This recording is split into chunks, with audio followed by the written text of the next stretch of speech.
मैं अनिल कुमार फिर से अपने यूट्यूब चैनल में आप लोगों का स्वागत करता हूं। दोस्तों, आज का जो मेरा टॉपिक है वो आपको 11 जुलाई 2021 को जो कक्षा में टेस्ट हुई थी, ठीक है ना, हिस्ट्री का, उसी का आज हम लोग इस वीडियो में क्या करेंगे, विश्लेषण करेंगे। तो इससे पहले भी उसी डेट का जो टेस्ट हुआ था, ठीक है ना, उसका विश्लेषण पार्ट 1 वीडियो में 1 से लेकर 50 तक के क्वेश्चन का हुआ था, ठीक है ना।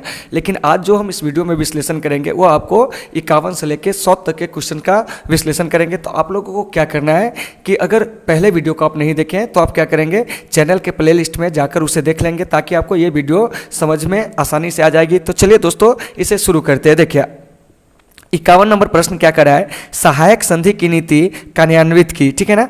ऑप्शन ए करा है लॉर्ड विलियम बेंटिक ने, ऑप्शन बी करा है लॉर्ड कॉर्नवालिस ने, ऑप्शन सी करा है लॉर्ड वेलेजली ने और ऑप्शन डी करा है लॉर्ड डलहौजी ने। तो देखिए सहायक संधि की नीति जो शुरू किया गया था वो आपको लॉर्ड वेलेजली के द्वारा किया गया था। तो 51 का जो सही आंसर हो जाएगा वो आपको सी हो जाएगा। क्या हो जाएगा, सी हो जाएगा, लॉर्ड वेलेजली। लॉर्ड वेलेजली का जो शासनकाल था वह कब से कब तक था, तो वह आपको 1798 से 1805 तक लॉर्ड वेलेजली का शासनकाल था। तो इन चीज़ों को आपको बढ़िया से देख लेना है, ठीक है ना। तो फिर यहाँ से एक प्रश्न कर लिया जाएगा कि सहायक संधि को स्वीकार करने वाला जो पहला जो राज्य था वो कौन था, तो वह आपको हैदराबाद था। तो याद रखिएगा कि सहायक संधि की नीति को स्वीकार करने वाला पहला राज्य कौन था, तो वह आपको हैदराबाद था। और ये जो सहायक संधि था इसका जो मुख्य उद्देश्य था वह क्या करना था कि जो अंग्रेजी राज्य है, ठीक है ना, यानी कि ब्रिटिश ईस्ट इंडिया कंपनी का जो अधिकार क्षेत्र है उसको क्या करना था, बढ़ाना था। तो इन सारे चीज़ों को आपको बढ़िया से देख लेना है, ठीक है ना। तो 51 का सही आंसर जो हो जाएगा वो आपको सी हो जाएगा, लॉर्ड वेलेजली। चलिए 52 में क्या करा है, 1857 का विद्रोह आरंभ हुआ। ऑप्शन ए करा है 10 मई को, ऑप्शन बी 13 मई को, ऑप्शन सी 18 मई को, ऑप्शन डी 26 मई को। तो इसका जो सही आंसर हो जाएगा यह हो जाएगा आपको ऑप्शन ए 10 मई को। तो अगर आपसे प्रश्न किया जाता है कि 1857 का सिपाही विद्रोह कब शुरू हुआ था, तो 10 मई 1857 को हुआ था। फिर यहाँ से और भी प्रश्न कर लिया जाएगा कि 1857 के सिपाही विद्रोह का तत्कालीन कारण क्या था, तो वह आपको चर्बी वाले कारतूस का प्रयोग था। फिर यहाँ से ऐसे क्वेश्चन भी पूछे जा सकते हैं कि बताइए कि 1857 के सिपाही विद्रोह के समय इंग्लैंड के प्रधानमंत्री कौन थे, तो वे आपको लॉर्ड पामस्टन थे। 1857 के सिपाही विद्रोह के समय जो भारत का गवर्नर जनरल था वो आपको लॉर्ड कैनिंग था। तो इन चीज़ों को आपको बढ़िया से याद रखना है। 1857 के सिपाही विद्रोह में शहीद होने वाला जो पहला सैनिक था वो आपको मंगल पांडे था। फिर यहाँ से प्रश्न कर लिया जाएगा कि 1857 के सिपाही विद्रोह का जो आपको क्या है कि प्रतीक चिन्ह था वो क्या था, तो वह आपको कमल और रोटी था। तो इन सारे चीज़ों को आपको बढ़िया से देख लेना है। तो 52 का सही आंसर जो हो जाएगा वो आपको ए हो जाएगा, ठीक है ना, 10 मई। चलिए 53 में क्या करा है, 1942 में कौन सा आंदोलन हुआ। ऑप्शन ए खिलाफत आंदोलन, ऑप्शन बी असहयोग आंदोलन, ऑप्शन सी सविनय अवज्ञा आंदोलन, ऑप्शन डी भारत छोड़ो आंदोलन, ठीक है ना। तो 53 का सही आंसर जो हो जाएगा वो आपको डी हो जाएगा, भारत छोड़ो आंदोलन। तो देखिए तो यहाँ से एक प्रश्न आपसे कर लिया जाएगा कि भारत छोड़ो आंदोलन कब शुरू हुआ था, तो 8 अगस्त 1942 को। फिर यहाँ देखिए ऑप्शन बी करा असहयोग आंदोलन। तो देखिए असहयोग आंदोलन जो शुरू हुआ था वो आपको अगस्त 1920 में शुरू हुआ था। ये जो खिलाफत आंदोलन है यह आपको 1919 में शुरू हुआ था। सविनय अवज्ञा आंदोलन यह आपको 1930 में शुरू हुआ था। तो अगर आपसे प्रश्न कर लिया जाए कि बताइए कि खिलाफत आंदोलन किसके नेतृत्व में शुरू हुआ था, ठीक है ना, तो आपको मोहम्मद अली और शौकत अली के नेतृत्व में शुरू हुआ था। लेकिन खिलाफत आंदोलन के जो अध्यक्ष थे अखिल भारतीय खिलाफत आंदोलन के, वे आपको गांधी जी थे। तो इन चीज़ों को आपको बढ़िया से देख लेना है। असहयोग आंदोलन गांधी जी के द्वारा ही शुरू किया गया क्या था, प्रथम जन आंदोलन था, ठीक है ना। तो कल के वीडियो में हम असहयोग आंदोलन पे, ठीक है ना, सविनय अवज्ञा आंदोलन पे, खिलाफत आंदोलन पे, भारत छोड़ो आंदोलन पे क्या किए कि थोड़ा सा आपको बहुत ही अच्छे तरीके से चर्चा की है। इसीलिए इसमें हम क्या करते हैं कि कुछ चीज़ों को छोड़कर चले जिसकी चर्चा हम कर चुके हैं, ठीक है ना। तो देखिए असहयोग आंदोलन जो कि 1920 में शुरू हुआ था गांधी जी के नेतृत्व में, और यह गांधी जी के द्वारा शुरू किया गया प्रथम जन आंदोलन था। सविनय अवज्ञा आंदोलन यह आपको नमक कानून को तोड़ते हुए 6 अप्रैल 1930 को क्या हुआ था, शुरू हुआ था। तो इसे देख लेना है। भारत छोड़ो आंदोलन 8 अगस्त 1942 को शुरू हुआ था। तो देखिए असहयोग आंदोलन, भारत छोड़ो आंदोलन, सविनय अवज्ञा आंदोलन, ये सब आंदोलन जो है गांधी जी के द्वारा क्या किया गया था, शुरू किया गया था। तो ये जो 53 नंबर प्रश्न आपका करा है कि 1942 में कौन सा आंदोलन हुआ था, तो इसका सही आंसर जो हो जाएगा वो हो जाएगा आपको ऑप्शन डी भारत छोड़ो। चलिए 54 में क्या करा है, संथाल विद्रोह का नेतृत्व किया। Option A Jatra Bhagat, option B जो है Dubiya Gosai, option C Bhagirath, option D Sidhu और कान्हू। तो 54 का सही आंसर हो जाएगा सिद्धू और कान्हू। तो सबसे पहले जानिए कि संथाल कौन था। तो देखिए संथाल जो है वो आपको एक जनजाति था। क्या था, जनजाति था। तो फिर आपका यहाँ से प्रश्न आएगा कि जो संथाल है यह कहा किसे जाता था? तो देखिए, तो जो संथाली भाषा बोलते थे उसको क्या कहा गया? संथाल कहा गया। और ये संथाल जो है, ठीक है ना, इसे अंग्रेजों के द्वारा क्या हुआ था कि राजमहल की पहाड़ियों में एक पहाड़ी है जिसका नाम है गुजारिया पहाड़ी, ठीक है ना, वहीं पर इसको क्या किया गया था? बसाया गया था, ठीक है ना। और इन संथालों का अंग्रेजों के द्वारा जमकर शोषण किया गया था, ठीक है ना। तो इसी शोषण से मुक्ति पाने के लिए क्या हुआ था कि संथाल के नेता सिद्धू और कान्हू ने क्या कर दिया था कि अंग्रेजों के खिलाफ बगावत कर दिया था, ठीक है ना। तो इसलिए प्रश्न आपका जो कह रहा है, ध्यान से सुनेंगे कि संथाल विद्रोह का नेता कौन था? तो आपका आंसर हो जाएगा सिद्धू और कान्हू। और ये लोग अपने को क्या कहते थे कि ठाकुर के अवतार मानते थे। इन चीज़ों को देख लेना है। संथाल जनजाति जो है अभी के डेट में सबसे अधिक कहाँ पाई जाती है? तो आपको झारखंड में आपको देखने को मिलेंगे संथाल जाति सबसे अधिक, ठीक है ना। तो 54 का सही आंसर क्या हो जाएगा? डी हो जाएगा। चलिए अब हम बात करते हैं 55 नंबर प्रश्न की। क्या करा है? गांधी जी ने असहयोग आंदोलन किस वर्ष आरंभ किया? Option A 1920, option B 1922, option C 1930, option D 1942। तो देखिए, गांधी जी के द्वारा असहयोग आंदोलन जो शुरू किया गया था ऑप्शन ए 1920 में। तो देखिए, ये जो असहयोग आंदोलन है इसका उद्देश्य क्या था? सबसे पहले जान लीजिए, तो अंग्रेजों का सहयोग नहीं करना। तो इन चीज़ों को आपको बढ़िया से देख लेना है। फिर आपको ऑप्शन बी है 1922। तो 1922 में आपको क्या हुआ था जानते हैं कि ये जो असहयोग आंदोलन है इसको क्या कर दिया गया था कि गांधी जी के द्वारा स्थगित कर दिया गया था, तो बंद कर दिया गया था, ठीक है ना। तो यहाँ से डेट के साथ कभी कभी प्रश्न पूछ लिया जाएगा कि गांधी जी ने असहयोग आंदोलन को किस वर्ष स्थगित कर दिया था? तो आपको 11 फरवरी 1922 को। 1930 में गांधी जी के द्वारा क्या हुआ था कि आपको नमक कानून को क्या किया गया था कि तोड़ा गया था, और ये क्या कहते हैं सविनय अवज्ञा आंदोलन, इसको शुरू किया गया। 1942 में गांधी जी ने भारत छोड़ो आंदोलन को क्या किया था? शुरू किया था। तो इन सारे चीज़ों को आपको वीडियो को पॉज करके अच्छे से लिख लेना, जहाँ भी दिक्कत होगा आप लोग जरूर बताएंगे। चलिए अब करा है 56 नंबर प्रश्न। जवाहरलाल नेहरू भारत के प्रथम प्रधानमंत्री कब बने थे? Option A 1946, option B 1947, option C 1948, option D 1949। तो इसका जो सही आंसर हो जाएगा वो हो जाएगा ऑप्शन बी 1947। तो आपका यहाँ से क्वेश्चन आएगा कि बताइए कि जवाहरलाल नेहरू कब तक प्रधानमंत्री पद पर है? तो 1947 से आपको 1964 तक ये प्रधानमंत्री पद पर है, यानी कि भारत में सबसे लंबे समय तक प्रधानमंत्री बने रहने का रिकॉर्ड अब तक जो है वो आपको जवाहरलाल नेहरू जी के पास ही है, ठीक है ना। तो यहाँ से एक प्रश्न आएगा कि बताइए कि जवाहरलाल नेहरू जी कौन थे? तो ये भारत के पहले प्रधानमंत्री और पहले क्या थे? मतलब विदेश मंत्री थे। पंडित जवाहरलाल नेहरू को आधुनिक भारत का निर्माता कहा जाता है। इन चीज़ों को आपको याद रखना है, ठीक है ना। और भारत की जो विदेश नीति है गुटनिरपेक्ष, ठीक है ना, उसके भी जनक जो माने जाते हैं वो आपको कौन माने जाते हैं? तो पंडित जवाहरलाल नेहरू ही माने जाते हैं, ठीक है ना। पंडित जवाहरलाल नेहरू की मृत्यु कब हुई थी? तो 27 मई 1964 को हुई थी। तो इन चीज़ों को आपको बढ़िया से देख लेना है। तो वहीं 56 नंबर प्रश्न कर रहा है जवाहरलाल नेहरू भारत के प्रथम प्रधानमंत्री बने। तो देखिए ऑप्शन ए कर रहा है 1946, option B 1947, option C 1948, option D 1949। तो इसका सही आंसर हो जाएगा ऑप्शन बी 1947, ठीक है ना। तो इन चीज़ों को बढ़िया से देख लेना है, जहां भी दिक्कत होगी आप लोग कमेंट करके जरूर बताएंगे, ठीक है ना। चलिए अब हम बात करते हैं 57 नंबर प्रश्न की। क्या कह रहा है? हड़प्पा सभ्यता का सबसे बड़ा नगर कौन था?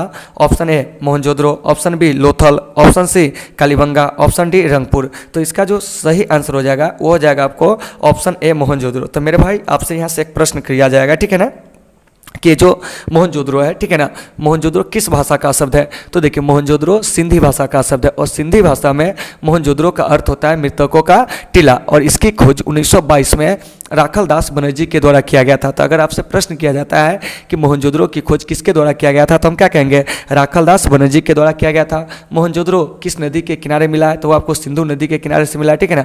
मोहनजोदड़ो जो है इसकी खोज 1922 में कौन किया था? तो राखल दास बनर्जी ने। और यह जगह जो है वर्तमान में अभी आपको इसकी स्थिति की बात करते हैं तो यह आपको पाकिस्तान का क्या करता है? प्रतिनिधित्व करता है। तो इन चीज़ों को आपको बढ़िया से देख लेना है। और यहाँ से कांसे की नर्तकी मिली है, ठीक है ना। इसके अलावा आपको मेसोपोटामिया की जो मोहरे है वो भी मिली है, ठीक है ना। इसके अलावा क्या कहते हैं कि शिलाजीत है, ठीक है ना, 1398 मुहरे है। तो ऐसे बहुत सारे पुरातात्विक अवशेष जो है वो आपको मोहनजोदड़ो से मिले। तो इन चीज़ों को भी आपको बढ़िया से याद रखना है, ठीक है ना। तो 57 नंबर प्रश्न आपका करा है हड़प्पा सभ्यता का सबसे बड़ा नगर कौन था? तो वो आपको मोहनजोदड़ो था, जो कि सिंधु नदी के किनारे स्थित है।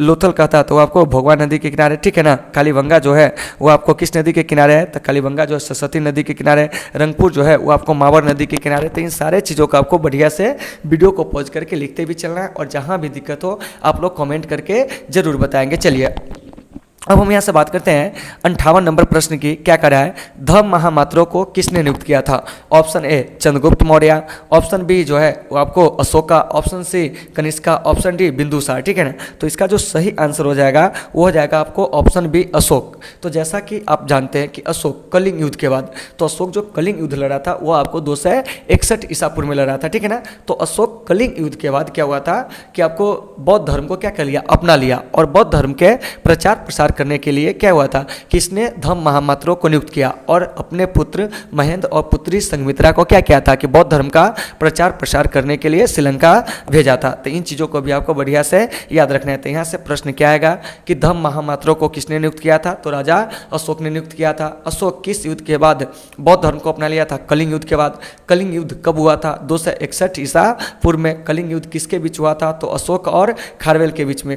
ठीक है ना, अशोक का संबंध किस वंश से था? मौर्य वंश से। खारवेल का संबंध जो था किस वंश से था? तो महामेघवाहन वंश से। खारवेल कहाँ का शासक था? तो कलिंग का शासक था। तो इन सारे चीज़ों को आपको बढ़िया से देख लेना है। ठीक है ना, और अशोक इसी युद्ध के बाद क्या किया था कि बौद्ध धर्म को अपना लिया और उसने धर्म के जो क्या कहते हैं कि जो युद्ध नीति है उस युद्ध नीति के जगह पर उसने क्या कर लिया कि धर्म की नीति को अपना लिया। ठीक है ना, तो इन सारे चीज़ों को आपको बढ़िया से याद रखना है। तो 58 का सही आंसर बी हो जाएगा। चलिए 59 में क्या करा है, हीनयान और महायान संप्रदाय किस धर्म से संबंधित है? ऑप्शन ए जैन धर्म, ऑप्शन बी बौद्ध धर्म, ऑप्शन सी हिंदू धर्म, ऑप्शन डी सिख धर्म। तो इसका जो सही आंसर हो जाएगा, ठीक है ना, ध्यान से सुनिएगा, वह हो जाएगा आपको यानी कि बौद्ध धर्म। क्या हो जाएगा? बौद्ध धर्म, यानी कि 59 का ऑप्शन नंबर बी जो हो जाएगा वो सही हो जाएगा। तो देखिए, तो ये जो हीनयान है और महायान है, ठीक है ना, यह आपको बौद्ध धर्म के दो संप्रदाय है और यह चतुर्थ बौद्ध संगति के बाद बना था। ठीक है ना, तो अगर आपसे प्रश्न कर लिया जाए कि बताइए चतुर्थ बौद्ध संगति कब हुई थी, तो देखिए चतुर्थ बौद्ध संगति, ठीक है ना, ईस्वी के प्रथम शताब्दी में कुंडलवन कश्मीर में हुआ था। किसके समय में? तो कनिष्क के समय में। और इसकी अध्यक्षता जो किया था वो आपको वसुमित्र ने किया था, जबकि इसकी उपाध्यक्षता जो किया था वो आपको अश्वघोष ने किया था। तो इन चीज़ों को आपको बढ़िया से याद रखना है। तो 59 का सही आंसर बी हो जाएगा। चलिए 60 में, अकबर निम्नलिखित में से किस पर अधिकार नहीं कर सका? ठीक है ना, option A Marwar, option B Mewar, option C Jodhpur, option D Chittor. तो इसका जो सही आंसर हो जाएगा वो हो जाएगा आपको ऑप्शन बी मेवाड़, क्योंकि मेवाड़ पर कभी भी अकबर पूर्ण रूप से क्या हुआ था कि आपको मतलब अधिकार नहीं कर सका था। तो 60 का सही आंसर बी हो जाएगा। तो देखिए ये जो अकबर है, इस अकबर के द्वारा जो किए गए कुछ प्रमुख कार्य है उसके बारे में जानते हैं। तो देखिए, अकबर ने 1562 में दास प्रथा का क्या कर दिया था? अंत कर दिया था। 1563 में अकबर तीर्थ यात्रा कर को समाप्त कर दिया था। 1564 में अकबर जजिया कर को समाप्त कर दिया था। 1575 में अकबर क्या किया था कि आपको इबादत खाना की स्थापना किया था। ठीक है ना, उसके बाद आपको क्या है कि 1578 में अकबर जो था इबादत खाना में सभी धर्म के लोगों को प्रवेश की अनुमति दी। 1579 में अकबर ने मजहर की घोषणा की। 1581 में अकबर के द्वारा दीन इलाही धर्म को शुरू किया गया।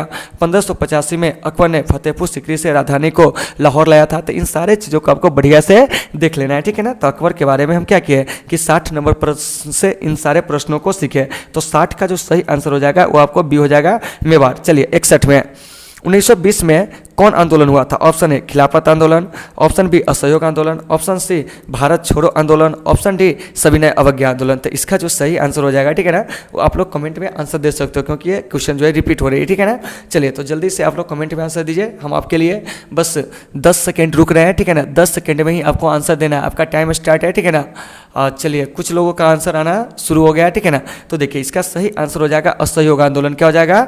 असहयोग आंदोलन। ठीक है ना, तो 61 का सही आंसर बी हो जाएगा कि 1920 में कौन सा आंदोलन हुआ था? असहयोग आंदोलन। बाकी देखिए ऑप्शन में लिखा है खिलाफत आंदोलन, तो यह आपको 1919 में हुआ था। ठीक है ना, सविनय अवज्ञा आंदोलन यह आपको 1930 में शुरू हुआ था। ठीक है ना, उसके बाद भारत छोड़ो आंदोलन 1942 में शुरू हुआ था। तो इन सारे चीज़ों को आपको वीडियो को पॉज करके बढ़िया से देख लेना है। ठीक है ना, तो 61 का सही आंसर जो हो जाएगा वो आपको ए हो जाएगा, सॉरी ए कहते हैं बी हो जाएगा। ठीक है ना, चलिए 62 में क्या करा है? डांडी किस राज्य में स्थित है? Option A Uttar Pradesh, option B Bihar, option C Maharashtra, option D Gujarat. तो देखिए डांडी जो है वो आपको गुजरात में क्या है कि आपको स्थित है। क्या है? स्थित है। तो 62 का सही आंसर जो हो जाएगा वो आपको डी हो जाएगा। क्या हो जाएगा? डी हो जाएगा, गुजरात। ठीक है ना, चलिए अब हम यहाँ से जानते हैं कि डांडी, तो देखिए गांधी जी के द्वारा डांडी यात्रा, ठीक है ना, स्वतंत्रता आंदोलन के दौरान क्या हुआ था कि 12 मार्च 1930 से 6 अप्रैल 1930 तक क्या हुआ था कि आपको 24 दिनों तक चलाया गया था। तीन चीज़ों को आपको बढ़िया से याद रखना है, ठीक है ना। और ये जो दांडी है, ध्यान से सुनिएगा, यह कहाँ है, तो गुजरात में है। तो दांडी यात्रा कब तक चला था, 12 मार्च 1930 से 6 अप्रैल 1930 तक। किसके द्वारा शुरू किया गया था, तो यह आपको गांधी जी के द्वारा, ठीक है ना। और दांडी यात्रा का उद्देश्य क्या था, तो नमक कानून को तोड़ते हुए, ठीक है ना, सविनय अवज्ञा आंदोलन को शुरू करना, ठीक है ना। तो 62 का सही आंसर आपको डी हो जाएगा। 63 में देखिए क्या करा है, पूना समझौता किस वर्ष हुआ था, option A 1934, option B 1932, option C 1939, option D 1942।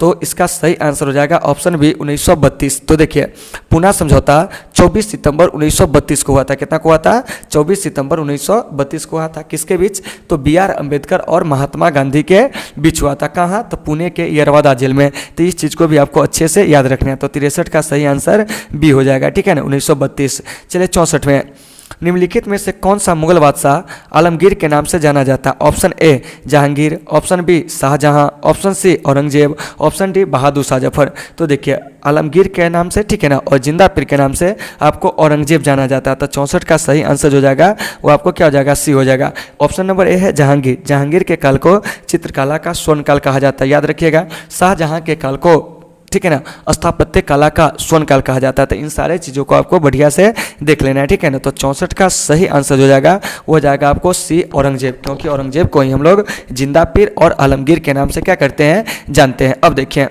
65 number प्रश्न हमारा क्या करा है, अर्थशास्त्र और इंडिका से किस राजवंश के विषय में जानकारी मिलती है, ऑप्शन ए मौर्य वंश, ऑप्शन बी गुप्त वंश, ऑप्शन सी कुषाण वंश, ऑप्शन डी सातवाहन वंश। तो देखिए तो 65 का जो सही आंसर हो जाएगा, ठीक है ना, वो क्या हो जाएगा, तो वो हो जाएगा आपको मौर्य वंश। क्या हो जाएगा, मौर्य वंश। तो देखिए अर्थशास्त्र के लेखक कौन है, तो वह आपको चाणक्य है या कौटिल्य या उन्हीं को विष्णुगुप्त कहते हैं, ठीक है ना। जबकि इंडिका के जो लेखक है वो आपको कौन है, तो वो आपको मेगास्थनीज है, ठीक है ना। तो देखिए अर्थशास्त्र, ठीक है, जो कि आपको चाणक्य के द्वारा लिखा गया, इंडिका जो कि आपको क्या है कि मेगास्थनीज के द्वारा लिखा गया। तो इस दोनों पुस्तकों से हमें या इन दोनों ग्रंथों से हमें मौर्य वंश के बारे में क्या होती है, जानकारी मिलती है। तो इन चीज़ों को अच्छा से आपको याद रखना है। चलिए अब हम बात करते हैं कि ये जो मौर्य वंश है इसका शासनकाल कब से कब तक है, तो 322 से लेके 184 ईसा पूर्व। मौर्य वंश के संस्थापक कौन थे, चंद्रगुप्त मौर्य। और मौर्य वंश के अंतिम शासक कौन थे, तो वे आपको बृहद्रथ थे। तो इन सारे चीज़ों को आपको बढ़िया से याद रखना है। और मौर्य वंश के शासन समाप्ति के बाद क्या हुआ था कि आपको शुंग वंश की क्या हुई थी, स्थापना हुई थी, और शुंग वंश का शासन जो था शुरू हुआ था। तो इन चीज़ों को बढ़िया से याद रखना है। तो 65 का सही आंसर ये हो जाएगा। चलिए 66 में क्या करा है, स्तूप का संबंध किस धर्म से, ऑप्शन ए जैन धर्म, ऑप्शन बी बौद्ध धर्म, ऑप्शन सी ब्राह्मण धर्म, ऑप्शन डी ईसाई धर्म। तो इसका जो सही आंसर हो जाएगा, ठीक है ना, 66 का, ध्यान से सुनिएगा, वह आपको क्या हो जाएगा, तो ऑप्शन बी बौद्ध धर्म, ठीक है ना। तो देखिए महात्मा बुद्ध की मृत्यु के पश्चात क्या हुआ था कि इनके जो शरीर के अवशेष थे उसको क्या किया गया था, मतलब कि 8 भागों में बांटा गया था। और इसी 8 भाग पर क्या हुआ था कि एक स्मारक का निर्माण कराया गया था। तो सामान्यतः इसी को स्तूप कहा जाता था, ठीक है ना। तो देखिए तो वहीं 66 नंबर प्रश्न कर रहा है कि स्तूप का संबंध किस धर्म से, तो वो आपको बौद्ध धर्म से पूछ देता है। चैत्य का संबंध किस धर्म से है, तो वह भी आपको बौद्ध धर्म से। बिहार का संबंध किस धर्म से है, तो वह भी आपको बौद्ध धर्म से, ठीक है ना। तो 66 का सही आंसर आपको बी हो जाएगा। चलिए अब हम बात करते हैं 67 की। किसकी बात करते हैं, 67 नंबर प्रश्न की। देखिए 67 नंबर प्रश्न क्या कर रहा है, एलोरा के कैलाश मंदिर का निर्माण किस राजवंश ने किया था, ऑप्शन ए चोल वंश, ऑप्शन बी पल्लव वंश, ऑप्शन सी चालुक्य वंश, ऑप्शन डी राष्ट्रकूट वंश। तो देखिए एलोरा के कैलाश मंदिर का जो निर्माण करवाया था, ठीक है ना, वो आपको राष्ट्रकूट वंश के शासक ने क्या किया था, करवाया था। तो उस शासक का नाम था कृष्ण प्रथम, ठीक है ना, यानी कि राष्ट्रकूट वंश का राजा था कृष्ण प्रथम, जिसने क्या किया था कि एलोरा के कैलाश मंदिर का क्या किया था, निर्माण कराया था। तो 67 का सही आंसर जो हो जाएगा वो आपको डी हो जाएगा। चलिए 68 में क्या करा है, बाबर की आत्मकथा का क्या नाम है, ठीक है ना। Option A Baburnama, option B Tuzuk e Baburi, option C Kitab ul Hind, option D Rehla. तो देखिए बाबर की आत्मकथा का नाम जो है बाबरनामा है, ऑप्शन ए हो जाएगा, ठीक है ना। और बाबरनामा जो है वो आपको किस भाषा में लिखा गया है, तो बाबरनामा जो है वो आपको तुर्की भाषा में लिखा गया है, ठीक है ना। फिर यहाँ से एक प्रश्न आएगा क्या कि बताइए तुजुक ए बाबरी क्या है, तो देखिए बाबरनामा का फारसी अनुवाद तुजुक ए बाबरी कहलाता है। तो यहाँ से प्रश्न किया जाएगा कि बाबरनामा का फारसी में अनुवाद किसने किया था, तो वह आपको अब्दुल रहीम खान खाना ने 1581 में किया था। तो हमारा प्रश्न क्या करा 68 नंबर कि बाबर की आत्मकथा का क्या नाम है, तो वो आपको बाबरनामा है। तो 68 का सही आंसर ए हो जाएगा, ठीक है ना। और आप लोगों को ये चीज़ें समझ में आ रही है या नहीं आ रही है, आप लोग कमेंट करके जरूर बताएंगे, हम आपकी समस्या का हर संभव समाधान करने का प्रयास करेंगे। चलिए अब हम बात करते हैं 69 नंबर प्रश्न की। देखिए क्या करा है, आइन ए अकबरी नामक प्रसिद्ध ग्रंथ की रचना किसने की थी, देखिए option A Abul Fazal, option B Akbar, option C Faizi, option D Abdul Rahim Khan Khana. तो इसका जो सही आंसर हो जाएगा वह आपको क्या हो जाएगा, अबुल फजल। क्या हो जाएगा, अबुल फजल। तो याद रखिएगा कि आइन अकबरी जो है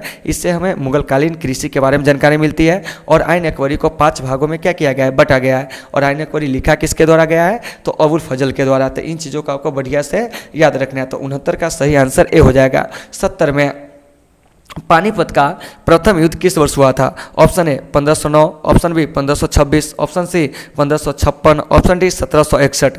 तो इसका सही आंसर हो जाएगा ऑप्शन बी 1526, ठीक है ना। यानी कि पानीपत का प्रथम युद्ध कब हुआ था, तो 1526 में। मेरे भाई एक चीज़ याद रखना, पानीपत का द्वितीय युद्ध 1556 में, ठीक है ना। पानीपत का तृतीय युद्ध 1761 में। तो 70 का सही आंसर जो हो जाएगा वो आपको क्या हो जाएगा, बी हो जाएगा। तो फिर यहाँ से एक प्रश्न कर लिया जाएगा, पानीपत का प्रथम युद्ध किसके बीच हुआ था? तो वह आपको बाबर और इब्राहिम लोदी के बीच हुआ था। फिर यहाँ से प्रश्न किया जाएगा कि पानीपत का द्वितीय युद्ध किसके बीच हुआ था? तो वह आपको अकबर और क्या हुआ था कि आपको हेमू के बीच हुआ था। पानीपत का तृतीय युद्ध किसके बीच हुआ था? तो पानीपत का तृतीय युद्ध जो है वो आपको मराठों और अफगानों के बीच हुआ था। तो इन चीज़ों को आपको बढ़िया से याद रखना है। तो 70 का सही आंसर जो हो जाएगा वो आपको बी हो जाएगा, ठीक है ना। चलिए 71 में विजयनगर का महानतम शासक कौन था? देखिए option A B Narasimha, option B Krishnadeva Raya, option C Achyuta Raya, option D Sadashiva Raya. तो इसका जो सही आंसर हो जाएगा वो आपको क्या हो जाएगा, कृष्णदेव राय। तो देखिए कृष्णदेव राय को विजयनगर का सबसे महानतम शासक कहा जाता है। इनका संबंध जो था विजयनगर के एक वंश थे जिसका नाम था आपको तुलु वंश, उसी से था। फिर यहाँ से एक प्रश्न कर लिया जाएगा कि बताइए आंध्र भोज की उपाधि किसने धारण किया था? कृष्णदेव राय ने। अष्टदिग्गज किसके दरबार में रहा करते थे? तो कृष्णदेव राय के दरबार में। तेनालीराम जो थे किसके दरबार के दरबारी थे? तो कृष्णदेव राय के, ठीक है ना। तो इन सारे चीज़ों को आपको बढ़िया से देख लेना है, ठीक है ना। जाबवंती कल्याणम नामक जो पुस्तक लिखा था, कौन लिखा था? तो वो आपको कृष्णदेव राय ने क्या किया था कि आपको लिखा था। तो इन सारे चीज़ों को आपको बढ़िया से क्या करना है, देख लेना है, ठीक है ना। तो 71 का सही आंसर जो हो जाएगा बी हो जाएगा। चलिए 72 में क्या करा है, वास्को डी गामा कब भारत पहुंचा? ऑप्शन ए 17 मई 1498, ऑप्शन बी 17 मई 1598, ऑप्शन सी 14 मार्च 1498, ऑप्शन डी 14 मई 1598। तो देखो मेरे भाई इसका सही आंसर हो जाएगा 17 मई 1498। तो देखिए ये जो वास्को डी गामा है, ठीक है ना, ये क्या हुआ था कि मतलब यूरोप से भारत आने का जो समुद्री मार्ग है उसकी क्या किया था, खोज किया था, ठीक है ना। इन चीज़ों को आपको बढ़िया से देख लेना है। फिर यहाँ से एक प्रश्न आएगा आपका, ठीक है ना, कि बताइए कि वास्को डी गामा जब भारत पहुँचा था तो वह कहाँ पहुँचा था? तो आपको केरल के कालीकट नामक तट पर पहुँचा था, ठीक है ना। और वहाँ पर उसका भव्य स्वागत जो किया गया था वो आपको राजा जामोरिन के द्वारा किया गया था। तो जब वास्को डी गामा भारत पहुँचा, यहाँ से जब वह लौट रहा था तो उसको क्या हुआ था कि राजा जामोरिन के द्वारा मसाला जो था वो आपको उपहार में दिया गया था। तो वास्को डी गामा इस मसाला को यूरोपीय बाजार में क्या किया था, बेचा था। उसको क्या हुआ कि आने जाने का खर्च काटकर 60 गुना क्या हुआ कि अधिक लाभ हुआ।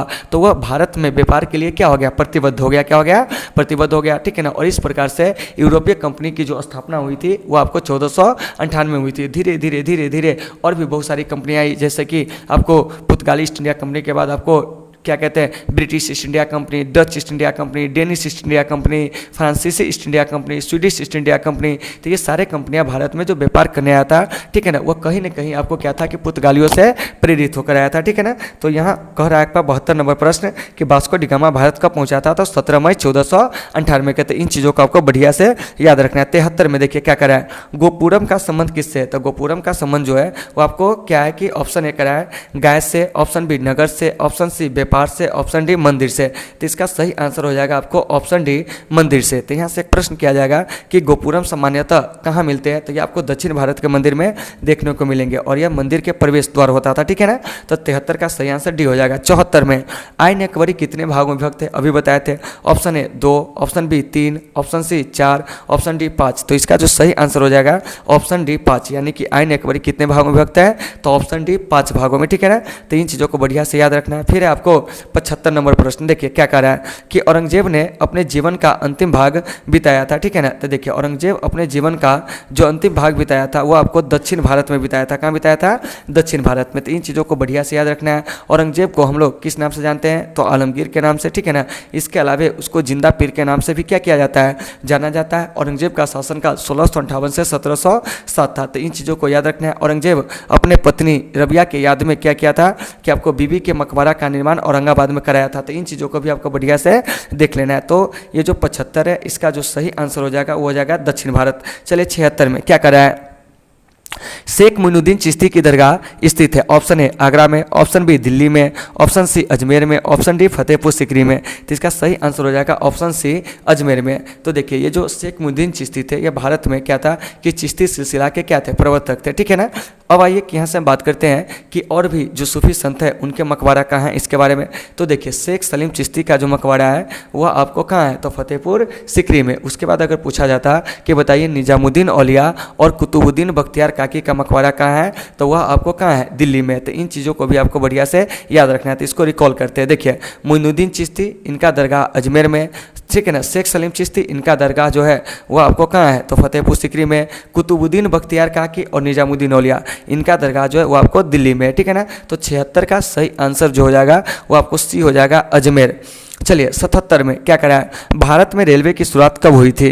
देखिए ऑप्शन ए 1753, ऑप्शन बी 1973 ईस्वी, ऑप्शन सी 1853 ईस्वी, ऑप्शन डी इनमें से कोई नहीं। तो देखिए भारत में जो रेलवे की शुरुआत हुई थी, ध्यान से सुनिएगा, वो आपको 16 अप्रैल 1853 को कब हुई थी, 16 अप्रैल 1853 को हुई थी, ठीक है ना। और प्रथम रेलगाड़ी जो थी वो आपको मुंबई से थाने के बीच 34 किलोमीटर के डिस्टेंस में चली थी। तो कभी कभी प्रश्न कर लिया जाएगा आपसे कि बताइए कि भारत के पहली रेल इंजन का नाम क्या था, तो आपको ब्लैक ब्यूटी था। क्या था, ब्लैक ब्यूटी, यानी कि काली सुंदरता, ठीक है ना। तो जिस समय भारत में रेलवे की शुरुआत हुई थी उस समय भारत के जो गवर्नर जनरल थे वो आपको लॉर्ड डलहौजी थे। लॉर्ड डलहौजी को भारत में रेल, डाक और तार का क्या कहा जाता है, पिता कहा जाता है। तो इन सारे चीज़ों को आपको बढ़िया से देख लेना है। तो 77 का सही आंसर जो हो जाएगा ऑप्शन नंबर सी, ठीक है ना, 1853। चलिए अब हम बात करते हैं 78 नंबर प्रश्न की। जालियांवाला बाग हत्याकांड किस वर्ष हुआ था? ऑप्शन ए 1919, ऑप्शन सी 1921, ठीक है ना, ऑप्शन बी 1920, ऑप्शन डी 1922। इसका सही आंसर हो जाएगा ऑप्शन ए 1919। तो देखिए जालियांवाला बाग हत्याकांड 13 अप्रैल 1919 को हुआ था, ठीक है ना। तो इसमें क्या हुआ था कि जनरल डायर के द्वारा क्या हुआ था कि निर्दोष लोग जो थे उस पर क्या हुआ था कि आपको गोलियां चलाई गई थी, जिसमें आपको अंग्रेजी रिकॉर्ड के अनुसार 379 लोग जो थे मारे गए थे, ठीक है ना, जबकि हजारों लोग घायल हुए थे, ठीक है ना। तो इन चीज़ों को आपको बढ़िया से याद रखना है। जालियांवाला बाग हत्याकांड के जांच के लिए क्या हुआ था कि अंग्रेजों के द्वारा हंटर आयोग का क्या किया गया था, गठन किया गया था, जिसमें से आपको 5 जो था वो आपको अंग्रेज सदस्य था और 3 जो था भारतीय सदस्य था। तो इन चीज़ों को भी आपको बढ़िया से देख लेना है। तो वहीं 78 नंबर प्रश्न करा है, जालियांवाला बाग हत्याकांड किस वर्ष हुआ? तो यह आपको 1919 में हुआ था। 78 का सही आंसर जो हो जाएगा वो आपको ए हो जाएगा, ठीक है ना। चलिए 79 में गेटवे ऑफ इंडिया का निर्माण कब हुआ? Option A 1910, option B 1912, option C 1911, option D 1914। तो देखिए गेटवे ऑफ इंडिया का जो निर्माण इसमें दिए गए ऑप्शन के आधार पर कहेगा तो आपको 1911 होगा। लेकिन आप लोग गेटवे ऑफ इंडिया के बारे में सारे डाउट को क्लियर कीजिए कि गेटवे ऑफ इंडिया जो है मेरे भाई ध्यान से सुनिएगा, ठीक है ना। इसकी नींव जो पड़ी थी वो आपको 1911 में, ठीक है ना। किसके स्वागत में? तो जॉर्ज पंचम और उनकी जो पत्नी थी मेरी, उसके याद में या उनके स्वागत में क्या हुआ था कि गेटवे ऑफ इंडिया की नींव जो थी वो आपको पड़ी थी। गेटवे ऑफ इंडिया का जो निर्माण कार्य जो था, ठीक है ना, वह आपको जो शुरू हुआ था वो आपको 1913-14 से शुरू हुआ था। और यह गेटवे ऑफ इंडिया जो है, ठीक है ना, ध्यान से सुनिएगा, यह आपको 1924 में बनकर क्या हुआ था, तैयार हुआ था। क्या हुआ था? तैयार हुआ था। तो यहाँ से प्रश्न किया जाएगा कि गेटवे ऑफ इंडिया का जो नींव पड़ा था, ठीक है ना, वह कब पड़ा था? 1911 में। किसके स्वागत में? तो जॉर्ज पंचम और मेरी उनकी पत्नी के याद में, ठीक है ना। फिर यहाँ से प्रश्न किया जाएगा कि बताइए कि गेटवे ऑफ इंडिया पूर्ण रूप से बनकर कब तैयार हुआ था? 1924 में। और गेटवे ऑफ इंडिया के जो वास्तुकार थे वो आपको जॉर्ज बिटेट थे। तो इन चीज़ों को भी आपको बढ़िया से याद रखना है, ठीक है ना। तो 79 का सही आंसर जो हो जाएगा वो जाएगा ऑप्शन सी दिए गए विकल्प के अनुसार, ठीक है ना। चलिए अब हम बात करते हैं 80 नंबर प्रश्न की। क्या करा है? निम्नलिखित में से किसका प्रकाशन अबुल कलाम आज़ाद ने किया था? न्यू इंडिया, अल हिलाल, यंग इंडिया, कामरेड। तो देखिए अल हिलाल का जो प्रकाशन किया था, ठीक है ना, वो आपको कौन किया था? तो आपको यानी कि मौलाना अबुल कलाम आज़ाद ने किया था। तो 80 का सही आंसर भी हो जाएगा, ठीक है ना। यंग इंडिया का प्रकाशन जो किया था वो आपको महात्मा गांधी ने किया था, ठीक है ना। तो इन चीज़ों को याद रखना है, ठीक है। बाकी जो इधर के पुस्तक सब जो है उसमें आपको क्या कि एक ही पुस्तक है, लेकिन उसके अलग अलग संस्करणों को कई सारे लोगों ने प्रकाशित किया, ठीक है ना। तो इसलिए हम उसको डिफाइन नहीं कर रहे। तो इस चीज़ को आपको बढ़िया से देख लेना है। तो 80 का सही आंसर जो हो जाएगा वो आपको क्या हो जाएगा? अल हिलाल। क्या हो जाएगा? अल हिलाल, जो कि अबुल कलाम आज़ाद के द्वारा क्या किया गया था कि आपको प्रकाशन किया गया था। और एक याद रखिएगा कि अबुल कलाम आज़ाद हमारे देश के पहले शिक्षा मंत्री थे और इन्हीं के जन्म दिवस पर 11 नवंबर को क्या होता है कि आपको प्रत्येक साल शिक्षा दिवस जो होते हैं वो आपको मनाया जाते हैं। तो इन सारे चीज़ों को आपको बढ़िया से देख लेना है। जहाँ भी दिक्कत हो आप लोग कमेंट करके जरूर बताएंगे। चलिए 81 में सिद्धू कान्हू ने किस विद्रोह का नेतृत्व किया था? तो अभी थोड़ा देर पहले इस विद्रोह पर चर्चा किए थे, तो इस पर ज़्यादा डिस्कस नहीं करेंगे।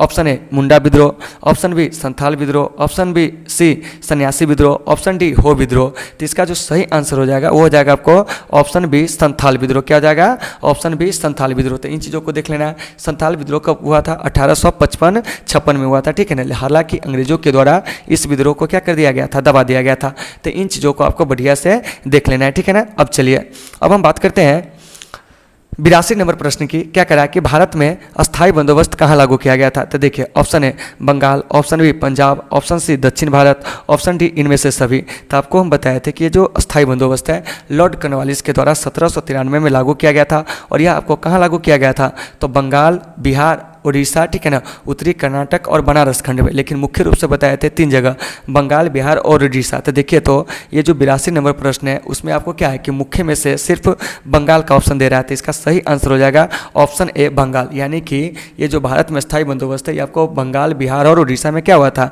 लागू हुआ था। तो इन चीज़ों को आपको बढ़िया से देख लेना है। तो 82 का सही आंसर ए हो जाएगा। चलिए 83 में स्वतंत्र भारत के पहले गवर्नर जनरल कौन थे?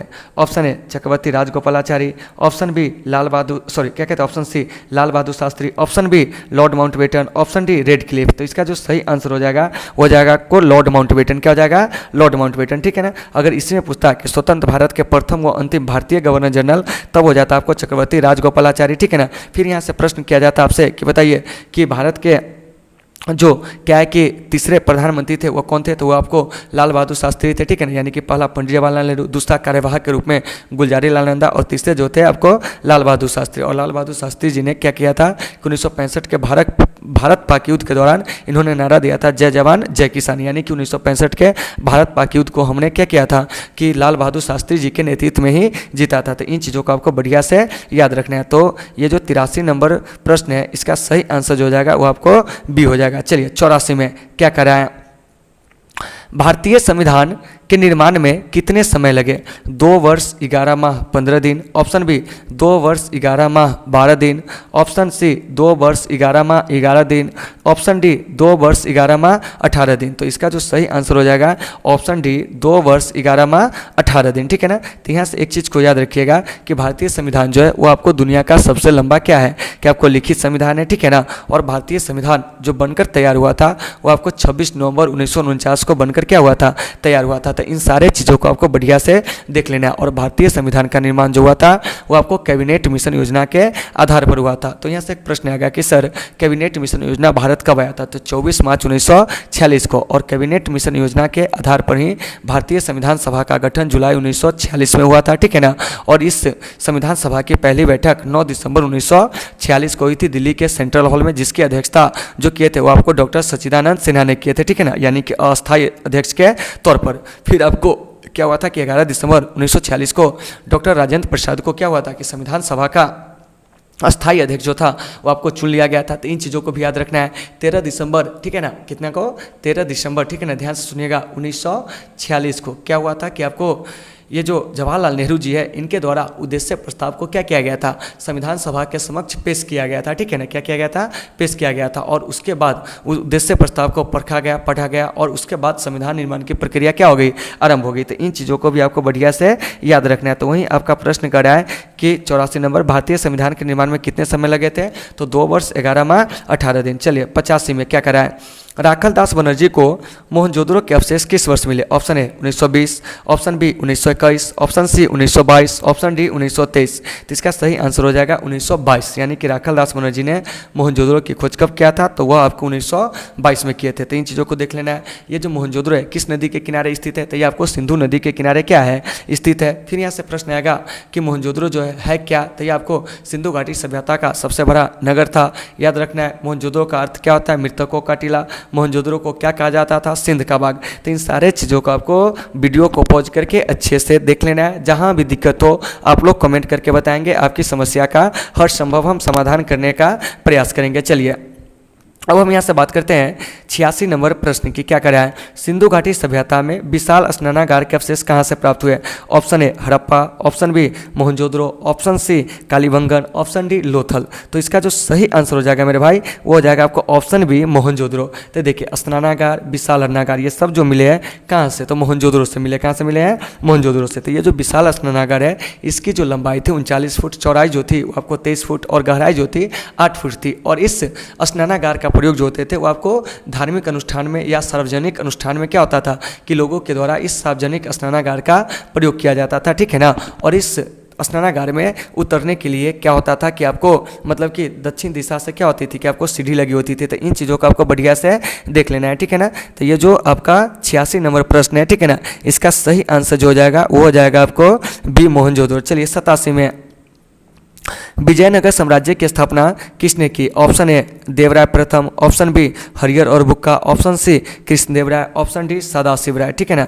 तो विजयनगर साम्राज्य की जो स्थापना किया था वो आपको हरिहर और बुक्का ने किया था, ठीक है ना। तो यहाँ से प्रश्न आएगा कि विजयनगर साम्राज्य की स्थापना कब हुई थी? 1336 ईस्वी में। विजयनगर के अंतर्गत किन किन राजवंशों ने शासन किया था? तो आपको सबसे पहले संगम वंश, सालू वंश, तुलु वंश और अरविडू वंश, मतलब 4 राजवंशों ने शासन किया था, ठीक है ना। तो इस चीज़ को भी आपको बढ़िया से याद रखना है, ठीक है ना। तो देखिए तो ये जो हरिहर और बुक्का है, ठीक है ना, इसका जो संबंध है, ठीक है ना, ध्यान से सुनिएगा, वो आपको संगम वंश से है, ठीक है ना। देवराय प्रथम का भी जो संबंध है वो आपको संगम वंश से है। कृष्णदेव राय का संबंध तुलु वंश से है। सदाशिव राय का संबंध जो है वो आपको तुलु वंश से है। तो इन चीज़ों को आपको बढ़िया से देख लेना है, ठीक है ना। विजयनगर साम्राज्य की जो पहचान हुई है वो अभी आपको हम्पी के रूप में हुई है, हम्पी के अवशेष के रूप में। और इस हम्पी के अवशेष को 1986 में यूनेस्को की विरासत सूची में शामिल किया गया था। तो 87 का सही आंसर जो हो जाएगा वो आपको बी हो जाएगा, हरिहर और बुक्का, जिसने 1336 में क्या किया था? विजयनगर साम्राज्य की स्थापना किया था, ठीक है ना। चलिए 88 में प्रयाग प्रशस्ति की रचना किसने किया था? देखिए option A Banabhatta, option B Kalidasa, option C Harisena, option D Kautilya. तो इसका सही आंसर हो जाएगा ऑप्शन सी हरिसेन, ठीक है ना। प्रयाग प्रशस्ति स्तंभ लेख से हमें समुद्रगुप्त के दिग्विजयों की जानकारी मिलती है, लेकिन इसके अलावे भी हमें अशोक और क्या है कि जहांगीर के बारे में भी जानकारी मिलती है प्रयाग प्रशस्ति स्तंभ लेख से। तो ये जो प्रयाग प्रशस्ति स्तंभ लेख है यह पहले आपको कहाँ था? तो कौशाम्बी में था, लेकिन बाद में अकबर के द्वारा इसे क्या किया गया था? इलाहाबाद लाया गया था। प्रयाग प्रशस्ति स्तंभ लेख की जो भाषा है वह आपको क्या है? संस्कृत है, जबकि लिपि जो है वो आपको ब्राह्मी है। क्या है? ब्राह्मी है। तो इन चीज़ों को आपको बढ़िया से देख लेना है। क्या करना है? देख लेना। अब आइए अब हम यहाँ से एक प्रश्न की बात करते हैं। वह प्रश्न हमारा क्या है, थोड़ा सा ध्यान से सुनिएगा, ठीक है ना। क्या करा है कि कालिदास, तो कालिदास को भारत का शेक्सपियर कहा जाता है। क्या कहा जाता है? कालिदास को भारत का शेक्सपियर कहा जाता है, ठीक है ना। ये जो आपको क्या है बाणभट्ट, इसने हर्षचरित और कादम्बरी नामक ग्रंथ को क्या किया था? लिखा था। कौटिल्य जो कि चाणक्य के नाम से भी जाने जाते हैं, ठीक है ना, विष्णुगुप्त के नाम से भी जाने जाते हैं। ये चंद्रगुप्त मौर्य के क्या थे? प्रधानमंत्री थे। और इन्होंने अर्थशास्त्र नामक पुस्तक की क्या किए थे? रचना किए थे। तो इन चीज़ों को आपको बढ़िया से देख लेना है। तो 88 का सही आंसर सी हो जाएगा। 89 में महावीर ने पार्श्वनाथ के सिद्धांतों में नया सिद्धांत क्या जोड़ा? ऑप्शन ए अहिंसा, ऑप्शन बी ब्रह्मचर्य, ऑप्शन सी सत्य, ऑप्शन डी अपरिग्रह, ठीक है ना। तो महावीर ने पार्श्वनाथ के सिद्धांतों में नया सिद्धांत जो जोड़ा था वो आपको ब्रह्मचर्य जोड़ा था। तो देखिए महावीर स्वामी के 5 महाव्रत कौन कौन थे? तो उसमें सत्य था, यानी कि अर्थात आप हमेशा सत्य बोलिए। दूसरा जो था वो आपको क्या था? अहिंसा, अर्थात किसी जीव की हत्या ना करे, प्रत्येक जीव में आत्मा की बास होती है, ठीक है ना। उसके बाद था आपको अस्तेय। क्या था? अस्तेय, यानी कि चोरी न करे। अपरिग्रह, संपत्ति का संग्रह न करे। ब्रह्मचर्य, अपने इंद्रियों को वश में रखे। क्या रखे? वश में रखे। तो वहीं आपका 89 नंबर प्रश्न कर रहा है कि महावीर ने पार्श्वनाथ के सिद्धांतों में नया सिद्धांत क्या जोड़ा? तो वह आपको क्या जोड़ा था? ब्रह्मचर्य जोड़ा था। तो 89 का सही आंसर जो हो जाएगा वो आपको बी हो जाएगा। क्या हो जाएगा? बी हो जाएगा। चलिए अब हम यहाँ से बात करते हैं 90 नंबर प्रश्न की। क्या कह रहा है? महाभारत की रचना किसने किया? Option A Valmiki, option B Manu, option C Yajnavalkya, option D Vedvyas. तो महाभारत की जो रचना किए थे वो आपको वेदव्यास। और ये जो महाभारत है दुनिया का सबसे बड़ा क्या है? महाकाव्य, जो आपको संस्कृत भाषा में रचित है। क्या है? रचित है, जिसमें आपको 1948 अध्याय, 18 पर्व और 1 लाख से अधिक भी क्या है? श्लोक है, ठीक है ना। तो इन चीज़ों को बढ़िया से याद रखना है। महाभारत का मूल नाम जय संहिता है। जब इसमें श्लोकों की संख्या कितनी थी? तो जब श्लोकों की संख्या इसमें आपको कितना था? तो 8800 था। लेकिन जब श्लोकों की संख्या बढ़कर 24,000 हुआ तब इसका नाम भारत पड़ा। लेकिन जब कालांतर में श्लोकों की संख्या फिर से बढ़कर 1 लाख हुआ तब इसका नाम क्या पड़ा? महाभारत पड़ा। तो इन चीज़ों को आपको याद रखना है। तो 90 का सही आंसर जो हो जाएगा वो आपको डी हो जाएगा। चलिए 91 में क्या कर रहा है किस भारतीय शासक को नेपोलियन की संज्ञा दी गई है? ऑप्शन ए चंद्रगुप्त मौर्य, ठीक है ना। ऑप्शन बी जो हो जाएगा वो आपको Samudragupta, option C Kanishka, option D Harshavardhana. तो इसका जो सही आंसर हो जाएगा ऑप्शन बी समुद्रगुप्त। तो देखिए समुद्रगुप्त को 100 युद्धों का विजेता भी कहा जाता है। क्या कहा जाता है? 100 युद्धों का विजेता कहा जाता है, ठीक है ना। समुद्रगुप्त को सिक्का पर बिना वादन करते हुए भी क्या किया गया है? दिखाया गया। तो 91 का सही आंसर जो हो जाएगा वो आपको बी हो जाएगा, ठीक है ना। तो इन चीज़ों को बढ़िया से देख लेना है। समुद्रगुप्त का जो शासनकाल था 350 से 375 ईस्वी था। इन चीज़ों को बढ़िया से आपको याद रखना है और जहाँ भी दिक्कत होगी आप लोग जरूर पूछेंगे। तो अगर आपसे प्रश्न किया जाए कि बताइए कि किस भारतीय शासक को नेपोलियन की संज्ञा दी गई है, तो समुद्रगुप्त को, ठीक है ना। यानी कि भारत का समुद्रगुप्त जो है, ठीक है ना, वह यानी कि भारत का नेपोलियन किसे कहा जाता है? समुद्रगुप्त को। और यूरोप का समुद्रगुप्त किसे कहा जाता है? नेपोलियन को। तो इन चीज़ों को याद रखना है। चलिए 92 में क्या करा है? 16 महाजन पदों में सबसे शक्तिशाली महाजन पद कौन था? Option A Magadha, option B Avanti, option C Kosala, option D Gandhara. तो इसका सही आंसर हो जाएगा आपको ऑप्शन ए मगध, ठीक है ना। तो ये जो 16 महाजन पद है, ठीक है ना, इसका उदय जो हुआ था 6ठी शताब्दी ईसा पूर्व में हुआ था। और इसके बारे में जानकारी हमें बौद्ध ग्रंथ अंगुत्तर निकाय और जैन ग्रंथ भगवती सूत्र से क्या होती है? मिलती है। तो इन चीज़ों को आपको बढ़िया से क्या कर लेना है? देख लेना है, ठीक है ना। तो मगध की जो राजधानी थी वो आपको राजगिरी थी, ठीक है ना, या गिरिव्रत थी। अवंती की जो राजधानी थी, ठीक है ना, वो आपको कहाँ थी? तो ये जो अवंती स्वयं एक राजधानी था, ठीक है ना, गांधार। तो गांधार की जो राजधानी थी वो आपको कहाँ थी? तक्षशिला, ठीक है ना। कौशल की जो राजधानी थी वो आपको कहाँ थी? श्रावस्ती थी। तो इन चीज़ों को आपको बढ़िया से क्या कर लेना है? देख लेना है, ठीक है ना। अब आइए अब हम यहाँ से बात करते हैं आपको 93 नंबर प्रश्न की। क्या करा है? इब्न बतूता किस देश का निवासी था? तो ये आपको मोरक्को का था। तो 93 का सही आंसर जो हो जाएगा वो आपको बी हो जाएगा। क्या हो जाएगा? बी हो जाएगा। तो इन चीज़ों को बढ़िया से याद रखना है, ठीक है ना। इब्न बतूता मोहम्मद बिन तुगलक के समय में क्या हुआ था कि आपको भारत आया था और 1333 से 1342 तक ये क्या हुआ था कि आपको भारत में रहा था। तो इन चीज़ों को भी आपको बढ़िया से याद रखना है, ठीक है ना। चलिए इब्न बतूता का जो यात्रा वृत्तांत है उसको हम लोग रेहला के नाम से जानते हैं। किस नाम से जानते हैं? रेहला के नाम से। तो मेरे भाई इन सारे चीज़ों को आपको बढ़िया से वीडियो को पॉज करके लिख लेना है, ठीक है ना। और जहाँ भी दिक्कत हो आप लोग कमेंट करके जरूर बताएंगे, ठीक है ना। चलिए अब हम बात करते हैं 94 नंबर प्रश्न की। कुतुब मीनार का निर्माण किसने शुरू किया था? Option A Iltutmish, option B Jalaluddin Khilji, option C Qutbuddin Aibak, option D Razia. तो इसका सही आंसर हो जाएगा ऑप्शन सी कुतुबुद्दीन ऐबक, ठीक है ना। तो कुतुब मीनार का निर्माण कार्य शुरू किया था कुतुबुद्दीन ऐबक।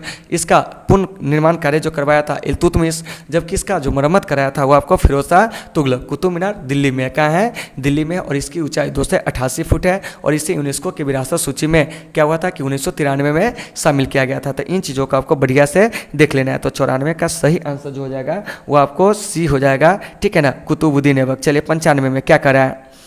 उत्तर भारत में भक्ति आंदोलन का आरंभ किस संत ने किया था? देखिए option A Ramananda, option B Kabir, option C Chaitanya, option D Nanak. तो इसका सही आंसर हो जाएगा ऑप्शन ए रामानंद। और रामानंद ही पहले संत थे जिन्होंने भक्ति आंदोलन के दौरान हिंदी का क्या किए थे? प्रयोग किए थे, ठीक है ना। और रामानंद की शिष्यों की संख्या जो थी वो आपको 12 थी। क्या थी? 12 थी, ठीक है ना। और इन्होंने जाति पाति उच्च नीच इन व्यवस्था का क्या किए थे? विरोध किए थे। तो इन सारे चीज़ों को आपको बढ़िया से देख लेना है। तो 95 का सही आंसर ए हो जाएगा। चलिए 96 में कैप्टन हॉकिंस किस मुगल शासक के दरबार में आया? Option A Akbar, option B Jahangir, option C जो है वो भी आपको अकबर ही दिया हुआ है, ऑप्शन डी शाहजहां। तो इसका जो सही आंसर हो जाएगा वो हो जाएगा आपको ऑप्शन बी जहांगीर। तो देखिए ये हॉकिंस है 1608 में क्या हुआ था कि आपको जहांगीर के दरबार में आया था। तो जहांगीर के दरबार में एक और भी अंग्रेजी यात्री आया था जिसका नाम था आपको क्या? सर टॉमस रो, जो 1615 में आया था, ठीक है ना। 3 चीज़ों को आपको बढ़िया से याद रखना है। हालांकि कैप्टन हॉकिंस के समय में क्या हुआ था कि बहुत सारे विदेशी यात्री आए थे, लेकिन आपका प्रश्न 2 ही से पूछे जाते हैं